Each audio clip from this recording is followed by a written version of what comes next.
वीरः हनुमान् वालिसुग्रीवयोः युद्धम्। जानकीम् अपहृतवान् रावणः कस्यां दिशि गतः इति दैन्येन पृच्छतः रामस्य दशां दृष्टवतः सुग्रीवस्य नेत्रयोः अपि अश्रूणि आगतानि। सः रामं सान्त्वयन् उक्तवान्, रामभद्र, रावणः कुत्र गतः, सः कुत्र निवसति इति अहम् अपि न जानामि। किन्तु एतावता धैर्यच्युतिः मास्तु। रावणः प्रपञ्चे यत्र कुत्रापि वा भवतु नाम, तम् अन्विष्य तं मारयित्वा सीतां भवतः पुरतः स्थापयिष्यामि। भवतः मुखे हासः यथा दृश्येत तथा करिष्यामि। भवतः हृदये कीदृशं दुःखम् अस्ति इति ज्ञातुं शक्नोमि अहम्।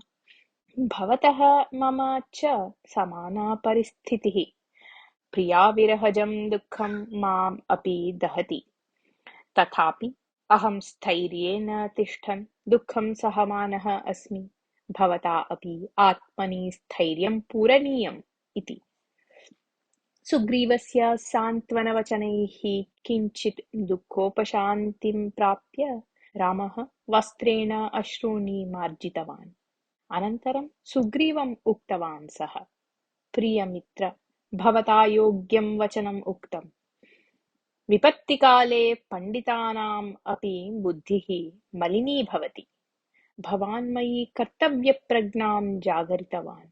आवयोः समानं दुःखम् इत्यतः परस्परसाहाय्येन इदानीं कार्यं साधनीयम् अस्ति।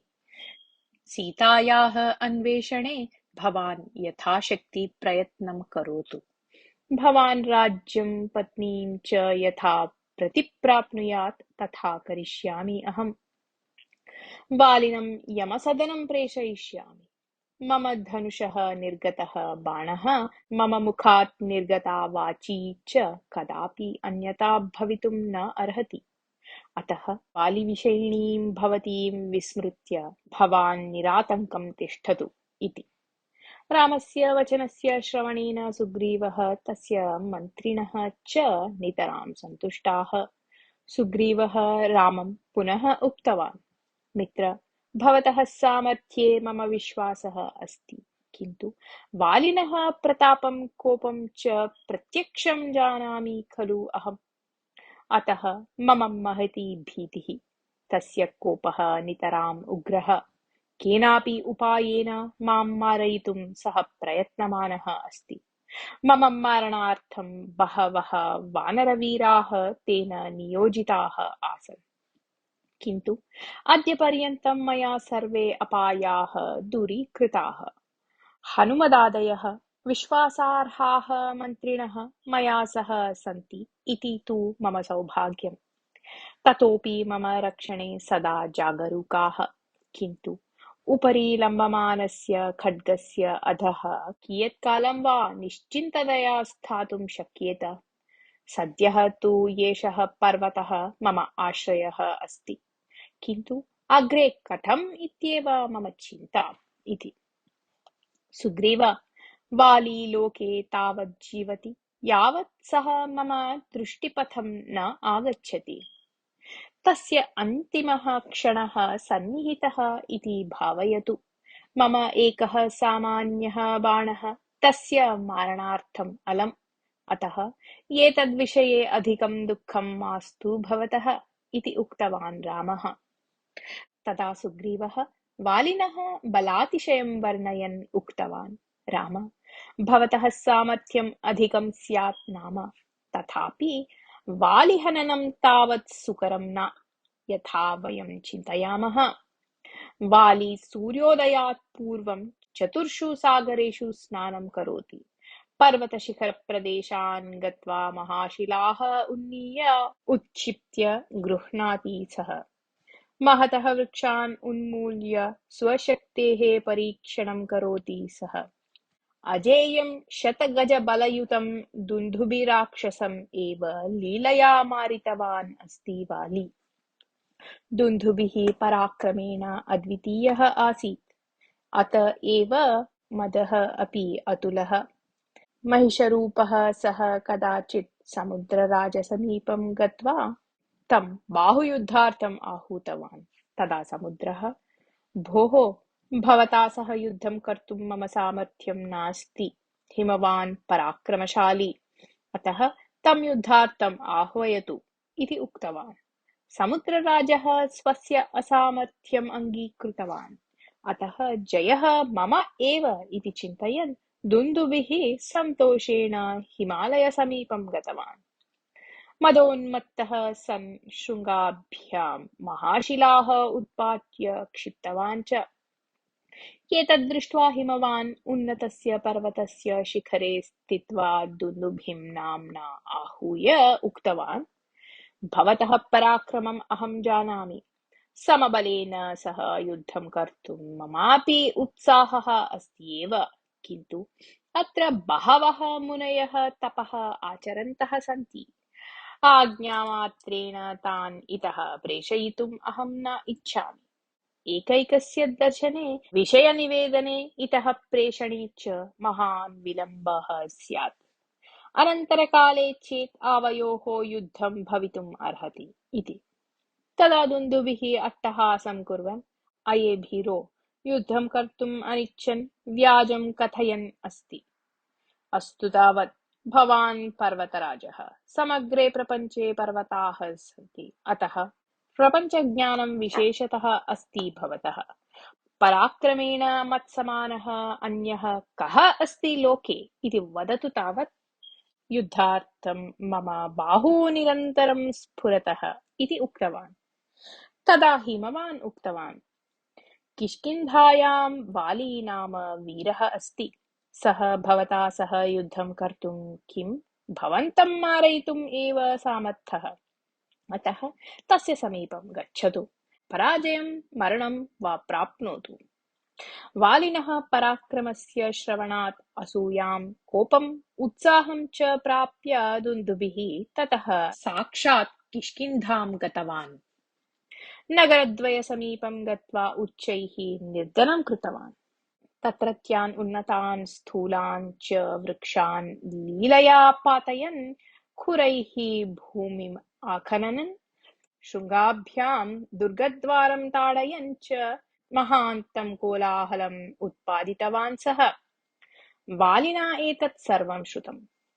सः अन्तःपुरस्त्रीभिः सह समागत्य दुन्दुभिम् उक्तवान्, अये, अहं कः, मम सामर्थ्यं किम् इति भवान् जानाति इति अहं भावयामि। इतोपि कानिचन दिनानि जीवितुम् इच्छति खलु भवान्? तथा चेत् मौनम् इतः प्रतिगच्छतु इति। तदा दुन्दुभिः, अये गेहे नर्दिन्, स्त्रीणां पुरतः अटाटोपं प्रदर्शयितुम् अत्र आगतः भवान् उत युद्धेच्छया, अथवा श्वः प्रातःकालं यावत् समयः दीयते मया।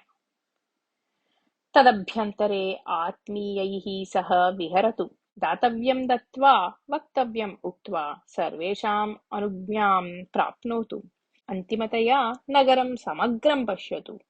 राज्यस्य उत्तराधिकारिणं निश्चित्य एव मम समीपम् आगच्छतु इति उपहासपूर्वकम् उक्तवान्। अये, वचने शूरः भवान् इति ज्ञातं मया, किन्तु मया सह युद्धं कर्तुम् एतत् सामर्थ्यं पर्याप्तम्। युद्धार्थम् अहं सदा सिद्धः, किन्तु मरणार्थं किं भवान् सिद्धः इति पृष्टवान् वाली। युद्धार्थं यः सिद्धः तिष्ठति सः एवं स्त्रीभिः सह समागत्य तासां पुरतः आत्मनः ख्यापनं न करोति। धैर्यम् अस्ति चेत् अग्रे आगत्य मम प्रहारान् सम्मुखीकरोतु, अन्यथा पराजयम् अङ्गीकृत्य अन्तःपुरं गत्वा रमणीभिः सह रममाणः तिष्ठतु इति उक्तवान् दुन्दुभिः।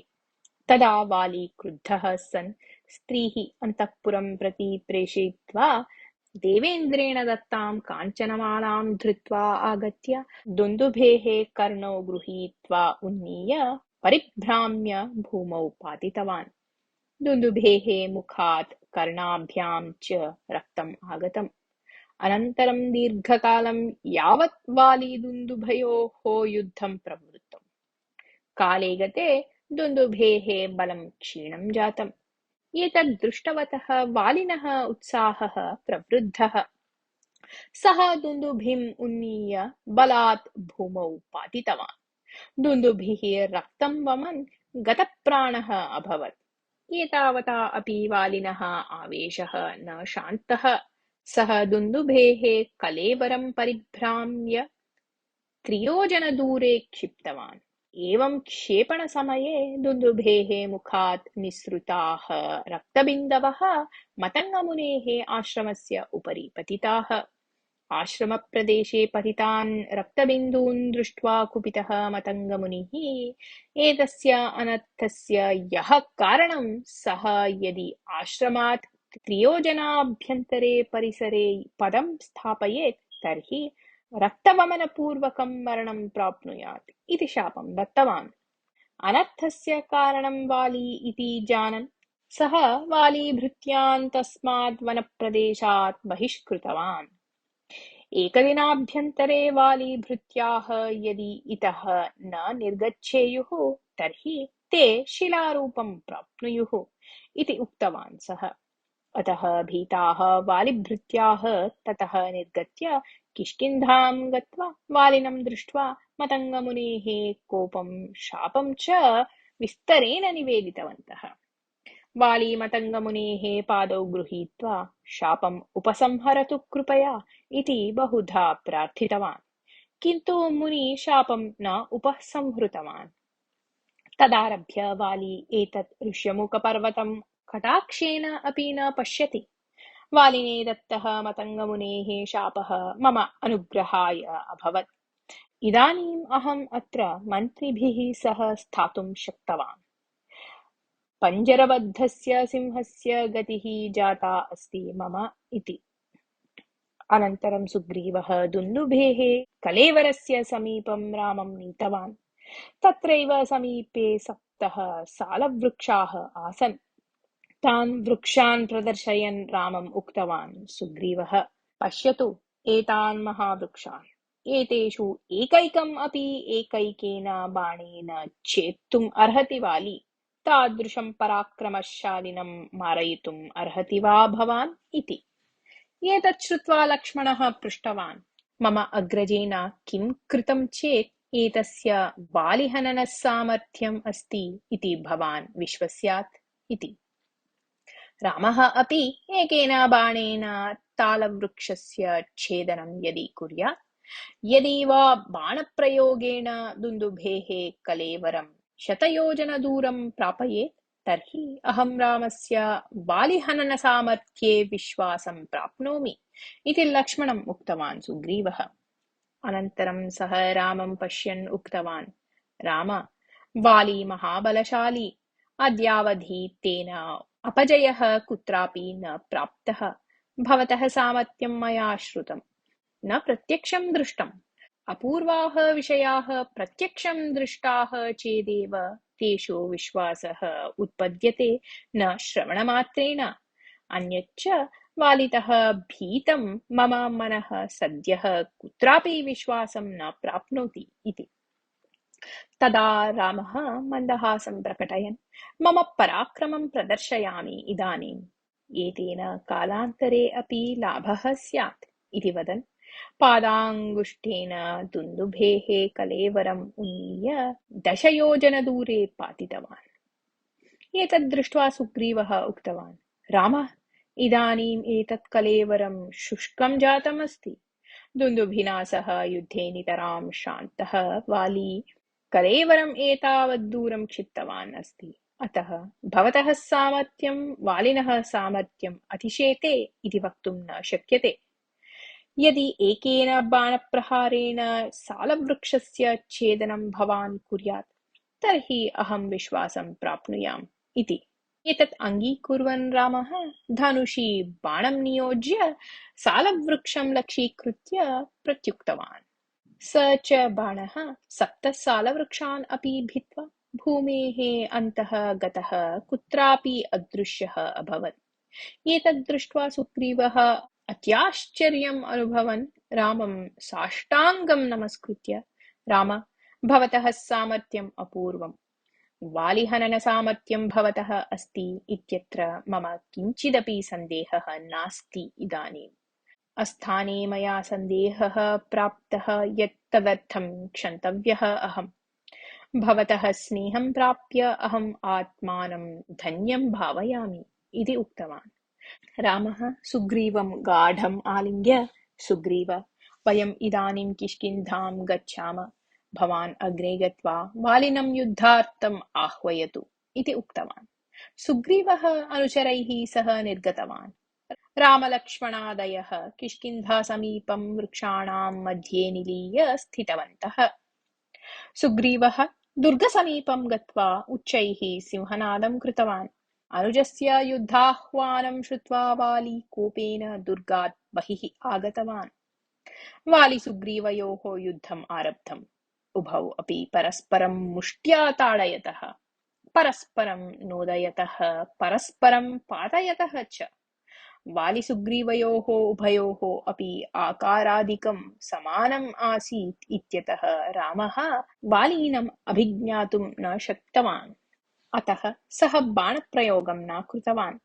अल्पे एव काले सुग्रीवः पराजयं प्राप्य ततः पलायितवान्। वाली सुग्रीवस्य अनुधावनं कुर्वन् मतङ्गाश्रमपर्यन्तम् अपि आगत्य, अये भीरो, पुनः किञ्चित् कालं जीवतु इति उक्त्वा किष्किन्धां प्रति गतवान्। रामः लक्ष्मणेन सह सुग्रीवसमीपम् आगतवान्। सुग्रीवस्य समग्रे शरीरे व्रणाः, रक्तं धाराकारेण स्रवति।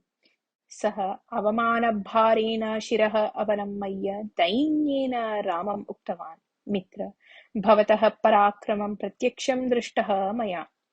तथापि भवान् अद्य किमर्थम् एवं कृतवान्? मां युद्धार्थं प्रेरयन् भवान् वालिनः मारणात् विमुखः जातः। मया तु प्राणापायः सम्मुखीकृतः। वालिनः संहारः न शक्यः इति यदि भवान् अवदिष्यत् तर्हि अहं युद्धं न अकरिष्यम् एव इति। सुग्रीव, मया दोषः कृतः, अहं तत् अङ्गीकरोमि, किन्तु मम ताटस्थस्य कारणम् अस्ति। भवतः वालिनः च आकारः, अलङ्कारः, गमनं, कण्ठस्वरः इत्यादयः समानाः आसन्। अतः भवतोः भेदः मया न ज्ञातः एव। भ्रमशः भवतः एव संहारः यदि मया कृतः स्यात् तर्हि महत्पापं सञ्चितं भवेत् खलु। अभयदाता अहं केनापि कारणेन वचनभङ्गं कर्तुं न अर्हामि। अतः अहं बाणप्रयोगं न कृतवान्। श्वः भवान् पुनरपि वालिनं युद्धार्थम् आह्वयतु। भवतः अभिज्ञानम् अहं प्राप्तुं यथा शक्नुयां तथा मालां काञ्चित् धरतु। तदा अहं विनायासं वालिनं मारयितुं शक्नोमि। लक्ष्मण, तत्र दृश्यमानानि गजपुष्पाणि कानिचन आनीय मालां कृत्वा सुग्रीवस्य कण्ठे स्थापयतु इति उक्तवान् श्रीरामः। रामस्य वचनं श्रुतवती सुग्रीवे नवोत्साहः उत्पन्नः। सः रामं विनयेन नमस्कृत्य लक्ष्मणेन धारितां गजपुष्पमालां धृत्वा पुनरपि नवोत्साहेन किष्किन्धाम् उद्दिश्य प्रस्थितवान्। अनुवर्तते।